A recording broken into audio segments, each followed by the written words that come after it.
In this video, what I'm going to do is change the treadle heads, the machine heads in my treadle.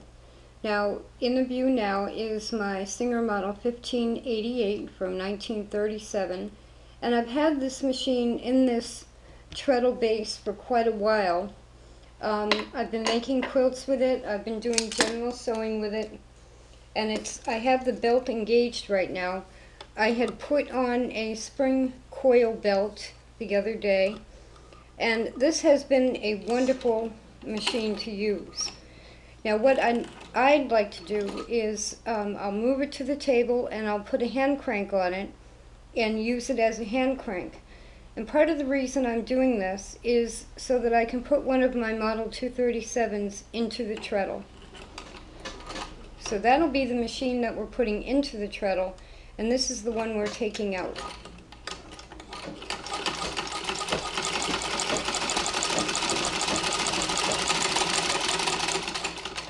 Now what I'm doing is making sure that the machine sews fine before I take it out. And that's my bobbin thread, it's caught a little bit. Now I do already know that it is sewing fine, but the reason I always double check that is because it's just easier for me to always know that my machines are behaving or sewing the way they're supposed to. So I know this machine is working fine, and now I'm going to take it out. The first thing I need to do is disengage the treadle belt, and that is over here using the belt guide and then turning the wheel, and the belt will just pop off.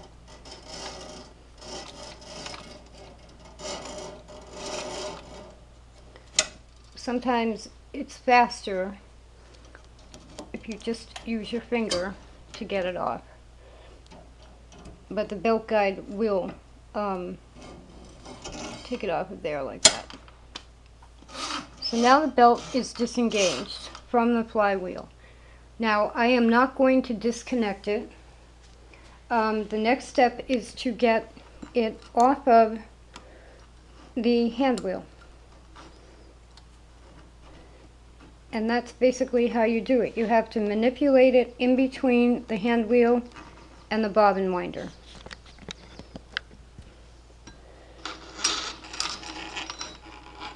And sometimes if you pull it off from the back, you see, you don't want to bend it though. Leather is a little bit more forgiving. So with that, the bobbin winder came down, so I'll just push that back up again. Now the next step is to cut the thread. You'll see on the back here, this particular machine fits into this treadle base with a gap at the back. What I have to do now is loosen the set screws that are underneath the machine in order to lift the head up and out of the cabinet. Now the set screws are you can see where the hinge is,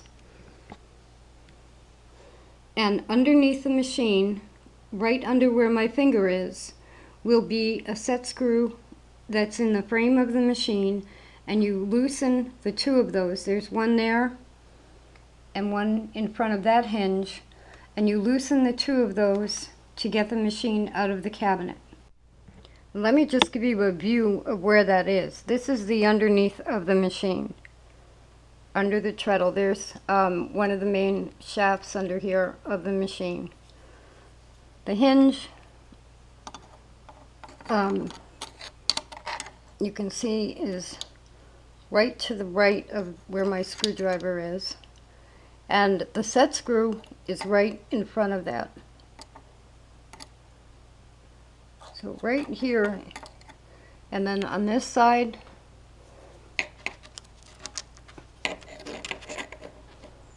it's right here. And they're very small black, usually black screws that you just loosen. You don't take them out completely, because if you're moving a machine to a case or a base, you would need them to hold it in the base of the case. So again, sometimes you have to fish around if you're not, especially if you don't have an open treadle. Mine doesn't have the lower apron or skirt on it. So this is where that screw is, right there under the machine. Okay, and now I have those set screws loosened. This treadle is up on a dolly, so it will move around if I'm not careful. And you have to remember that these machines weigh about 30 pounds. So you need to have your feet in a good position so that you're able to pick up the machine and just lift it up, pull it out of the cabinet, and in my case I'm going to put it on the floor. And you want to grab it like this. There won't be a motor on it, but you grab it with your arm going through here, holding the hand wheel, putting your right hand underneath the hand wheel, underneath the machine. Tilt it up like that, off, and then pull it right off the hinges.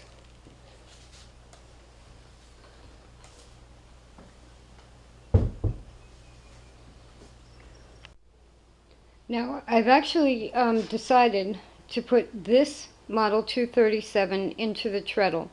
This is the one from Michigan that had been damaged in shipping. Excuse me.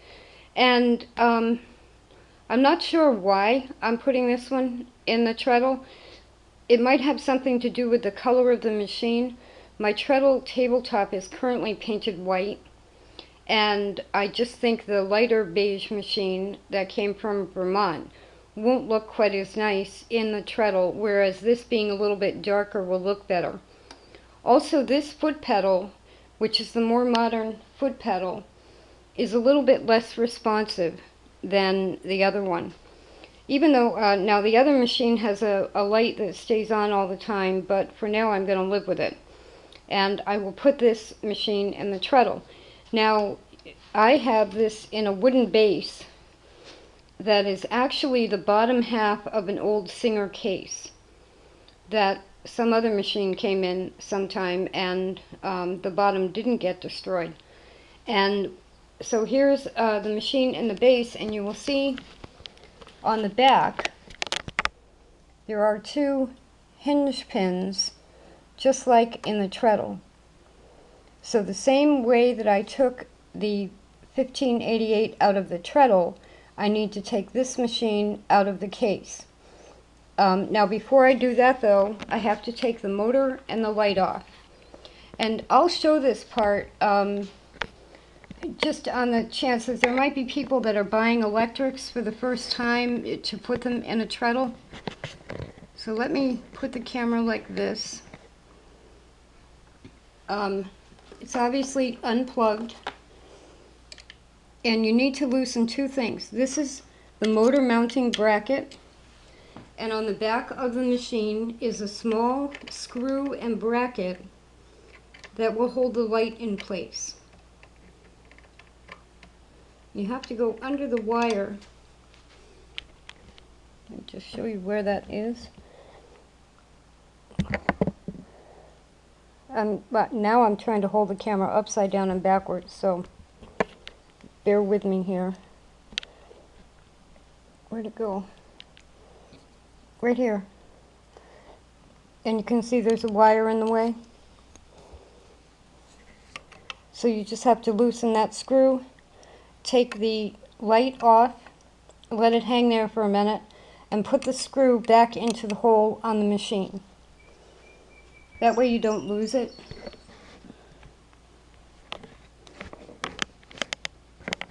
Let's see if we can get the camera to stand up again.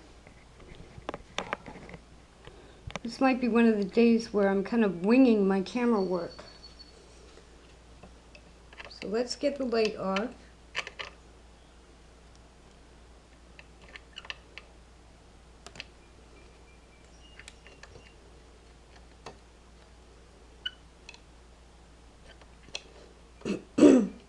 This is a model 237 from 1968 to 72 by Singer.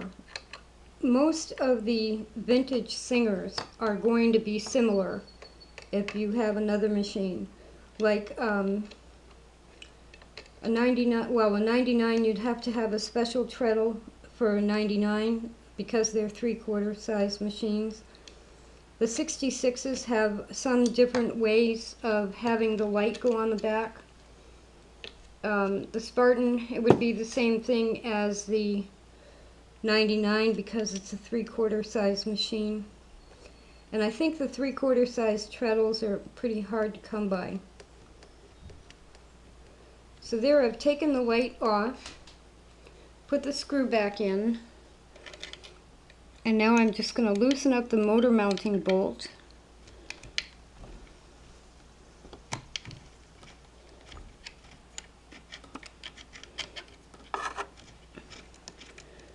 I'm going to take it right off of there, but I'm going to put it back on there in a moment.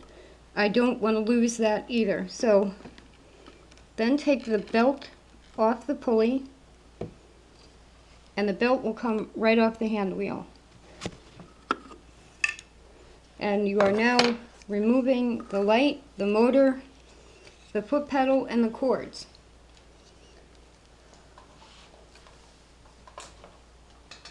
So all of those are now off the machine, and the only thing to do is to get it out of the base the same way that I took the 1588 out.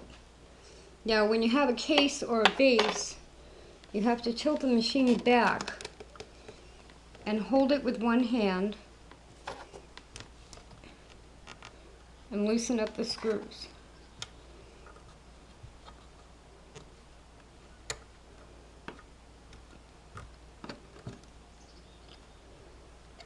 I can't remember if I actually tightened them up in here or not yet. I'll end up probably putting the 1588 right into this base and putting a hand crank on it.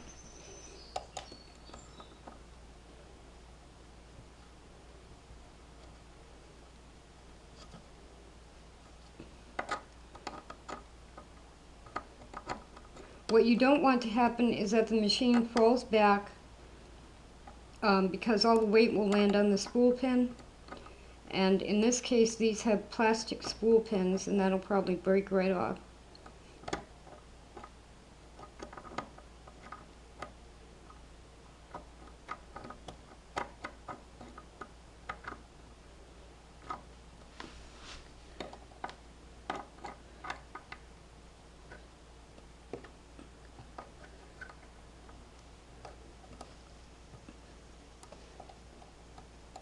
I did tighten this one, and now I can't get it loose very easily. Here we go. Okay, so now it's the same thing.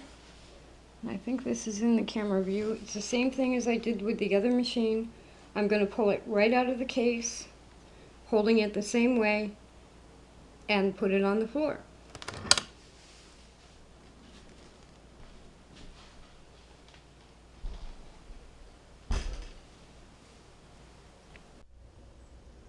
And now, to put the 237 into the treadle, I'm really just reversing the process. I'm going to pick the machine up the same way that I picked it up to get them out, and I'm going to balance it over the hole, pull the hinge pin up with one hand, one side at a time, and slide the machine right onto the hinge pins.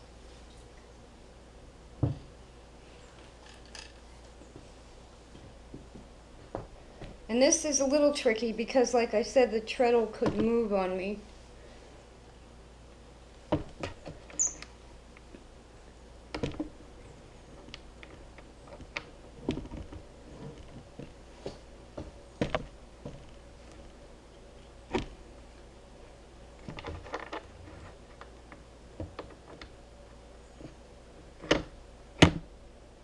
And you want to make sure that when you put it down on the front lip, that it actually hits the lip and doesn't miss hitting the lip. In other words, you don't want the head to go down. And like I said, this particular treadle seems to need a little bit of space in the back of the machine for it to sit right. So now I have a Model 237 in my treadle. I have to tighten the hinge pins, but the one thing I've been curious about is putting on the treadle belt, because the reason I bought the spring coil belt was so that I could much more easily switch these two machines out. So there's the top of the belt on the hand wheel. Before I even tighten up the hinge pins, let me put the belt on the flywheel.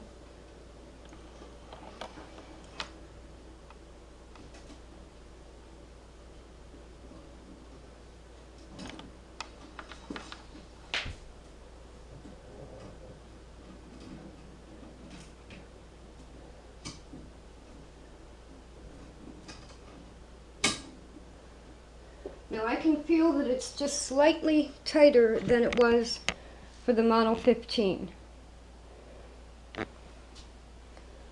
So there is, and when you go to put it on, you can just use your hands to guide it into the groove of the flywheel from the right hand side. So there is the spring coil belt on the 237 in the treadle. And I just have to tighten up those set screws on the hinge pins, and I can be using this machine. I was just going to say something else and totally forgot what it was. So let me go ahead and tighten up the hinge pins. And I remembered what I was going to say. Most treadles probably have leather belts on them. Now, this is a spring coil belt, as I said, that I believe is going to work fine. If you're dealing with a leather belt, you may have to either shorten it or add a piece of leather and lengthen it, and then reattach the staples or the lacing that you have. And you may have to do that each time you change a machine head out, which is why I bought the spring coil belt. Now, the other thing is, I'm going to now put the 1588 back into that case the same way that I put this one in the treadle.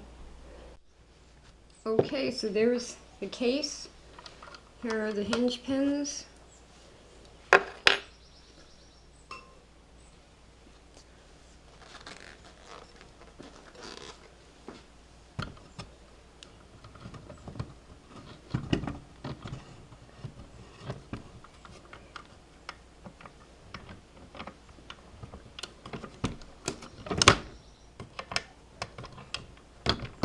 Now, most full-size singers should all be interchangeable in full-size bases and full-size singer treadles. So now I've got it on there, and I'm going to tilt it back and tighten the set screws on the hinge pins.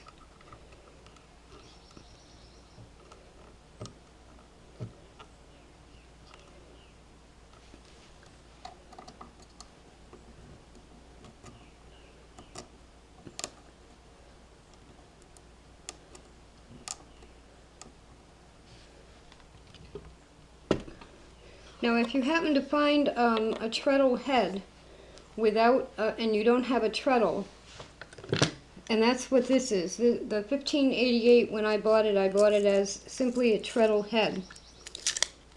And I ended up putting it in my treadle, but on eBay you can buy a hand crank. These are reproduction hand cranks. I think they're about $14 or $15. They might be about $20. I can't remember. And you can take a treadle head, and by putting a hand crank on the machine, you can have a hand crank machine if you don't have a treadle.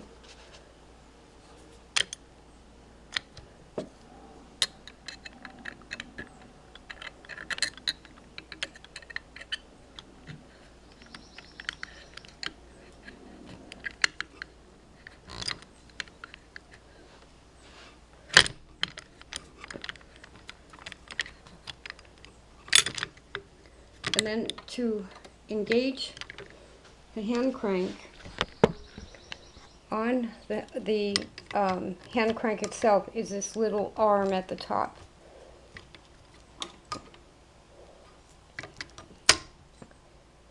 So that's the hand crank disengaged, and to engage it, you just push that top arm in between two of the spokes. You will need a spoked hand wheel on your machine to use it as a hand crank, and this is just for singers. As far as I know, there still aren't reproduction hand cranks for whites. The other thing is Model 66 ones, which, well, both the 66 ones and the 66 threes may have a back clamp attachment knob over here. These are side clamping. This 15 is side clamping. But those two Model 66s may have the attachment set that clamps on from the back, but only the 66-3 will have an area and a hole where you can mount a hand crank. So if you have a 66-1, it generally has to go into a treadle. Now this doesn't have thread on it right now.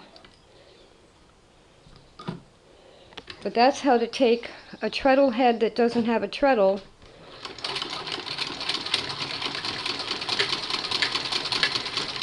and my hand crank makes a little noise, but you turn the crank backwards and the wheel will go forward.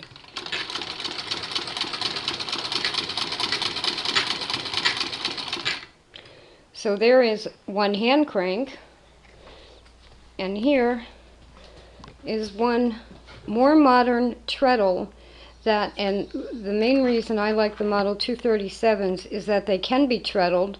They were even sold as by Singer as treadles originally, and they have zigzag. So now, and I've got shoes on today, but let's do the same thing. You want to turn the hand wheel forward to get the treadle going.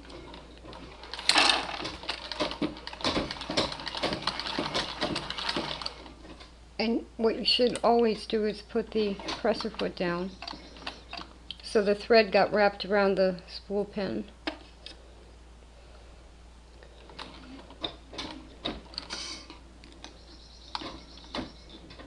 Aha. It's the needle. The needle is jamming up because everything got caught. See that mess? That's because I had the presser foot up.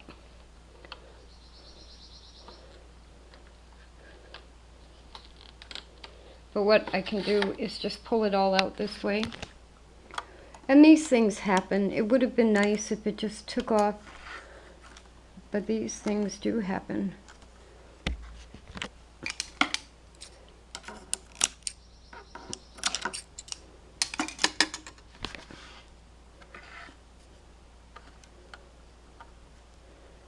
And what you don't want is a bunch of stuff down here. Let's try it again.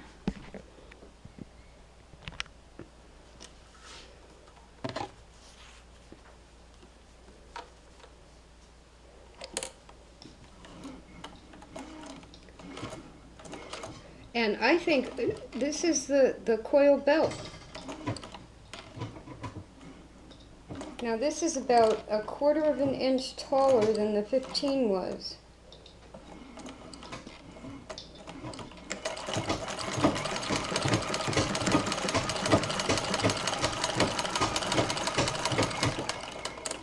The machine itself works fine, but the coil belt on there is having both the treadle pedal and the balance wheel of the machine kind of find a 0 point, which it does do that on the 15, but not quite in the same way.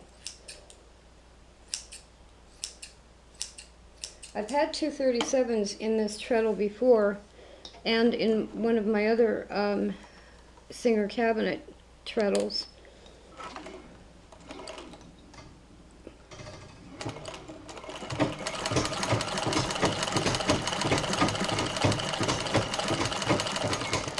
Now that noise that you hear on my treadle is actually the,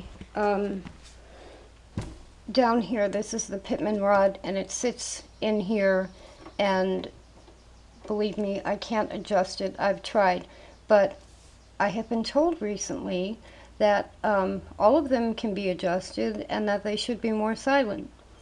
Mine tends to disagree with that and is a little noisy. But that's the noise you hear from the treadle, and you don't hear anything from the machine. So now I have a 1968 to 72 more modern machine in a Singer treadle with zigzag. And I have my 15 as a hand crank. So that is how you change machine heads in and out of a treadle. And now what I'm going to do is run this for a little while to see if the belt all of a sudden loosens up. I might be stretching the coil belt too much. Leather obviously would have been fitted to the machine, but I didn't change the connectors on this. I could loosen the connector a little bit and alleviate some of the tension on this, but it doesn't feel too tight, so I don't think I'm going to have a problem. And that's changing the machine heads out in my treadle. You're fine. I'm winding a bobbin, and the dog will leave because she doesn't like the noise of the treadle. And I'm getting a whiny noise. And you may run into this also. If you look down through the hole here, down to the rear belt guard, the model 237 sits a little bit to the left. In other words, it's a little bit shorter in length than the 1588. So I now have rubbing on the back belt guard from the belt. It's just something to note. But the bobbin winder works wonderfully. I've disengaged the clutch wheel, and this was the bobbin winder that got, the machine was so damaged, this was all shoved down under the lid. But watch this.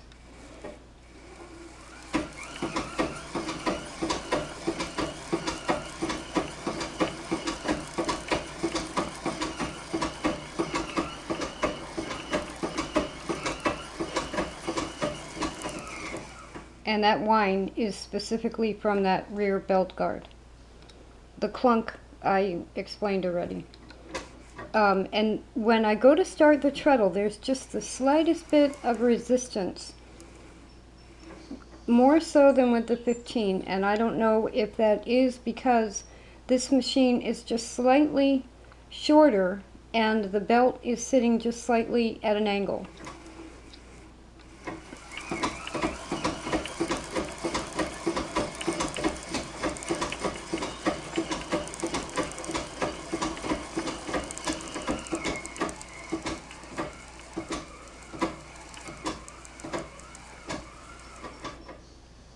So now I can, wait, I mean this one is really tough to disengage, but it can be done. And that is a good bobbin. So it winds a bobbin wonderfully. The thread is a little lopsided because I had hand wound that onto that spool. So there are a couple of other things to look for with different length machines and how they sit in a treadle cabinet.